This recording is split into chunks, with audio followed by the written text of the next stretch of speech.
সাম্প্রতিক সময়ের এক বিভীষিকার নাম হলো মব। মব তৈরি করে মারধর ও ছিনতাই এখন নিত্য নৈমিত্তিক ব্যাপার। এবারের শিকার হয়েছেন দুই বিদেশি নাগরিক। রাজধানীর বসুন্ধরা আবাসিক এলাকায় মব তৈরি করে ইরানের দুই নাগরিক সহ ৩ জনকে মারধরের ঘটনা ঘটেছে।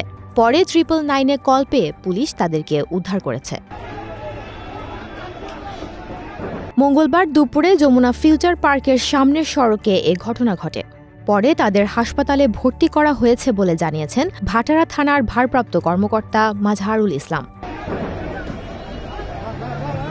তিনি জানান, মব তৈরি করে মারধরে আহত ইরানের দুই নাগরিক হলেন মোহাম্মদ আহমদ ও তার নাতি মোহাম্মদ মেহেদি। তারা বাংলাদেশে ঘুরতে এসেছেন। আহত অন্যজনের খোঁজ পাওয়া যায়নি। তিনি দুই বিদেশি নাগরিককে তার গাড়িতে নিয়ে এসেছিলেন।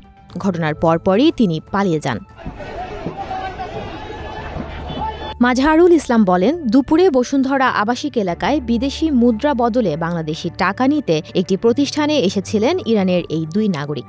ওই সময় সেখানে থাকা ব্যক্তিদের সঙ্গে তাদের মুদ্রা বিনিময় নিয়ে তর্ক ঘটে। এর জেরে ইরানের দুই নাগরিককে ছিনতাইকারী বলে মব তৈরি করে মারধর করা হয়।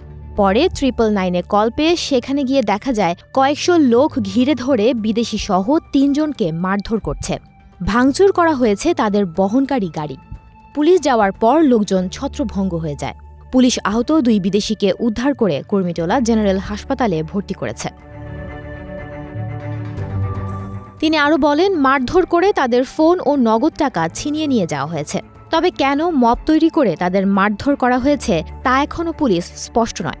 ভাষাগত সমস্যার কারণে তাদের সঙ্গে কথা বলা যাচ্ছে না। তারা আরবি ভাষা ছাড়া অন্য ভাষায় কথা বলে পারছেন না বলেও জানান তিনি। মব তৈরি করে মারধর বলতে বোঝায় যখন একদল মানুষ একত্রিত হয়ে কোনো ব্যক্তি বা গোষ্ঠীর ওপর শারীরিক নির্যাতন চালায়।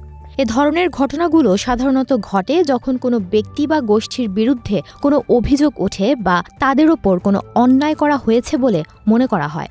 তবে অনেক সময় ব্যক্তিগত শত্রুতা বা প্রতিহিংসার কারণেও এ ধরনের ঘটনা ঘটতে দেখা যায়। সুমনা মুস্তফা, প্রবাস খবর।